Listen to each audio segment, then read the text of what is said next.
নিয়ে সবকিছুই জানো, তাহলে হয়তো তোমরা ভুল। ওবিটোর লাইফটাই ছিল আলাদা, কখনো ভালো কখনো খারাপ, অনেক কমপ্লেক্স।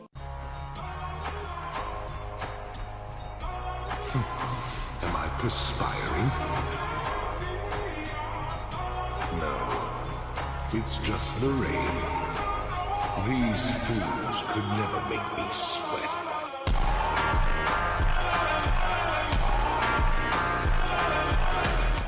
ছোটবেলা থেকে অবিতো তার মা বাবা সম্পর্কে কিছু জানতোই না। অবিতর ছোটবেলা কেটেছে তার দাদির সাথে।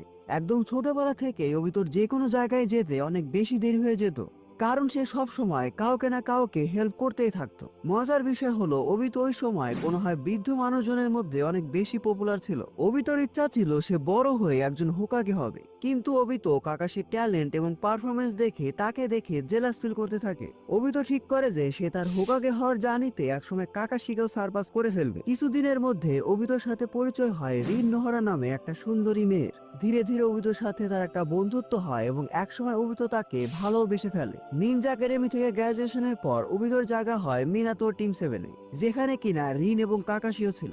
এই টিমের ক্যাপ্টেন ছিল মিনাতো নামিকাজে। এটাই হলো মিনাতো টিম 7। যাই হোক, রুলস অনুযায়ী মিনাতো তাদের বেল্ট টেস্ট নেয়। শুরুর দিকে আমাদের এই টিম 7 স্ট্রাগল করলেও পরবর্তীতে তারা গ্রুপ ওয়ার্কের মাধ্যমে এই বেল্ট টেস্টটাকে পাশ করে ফেলে।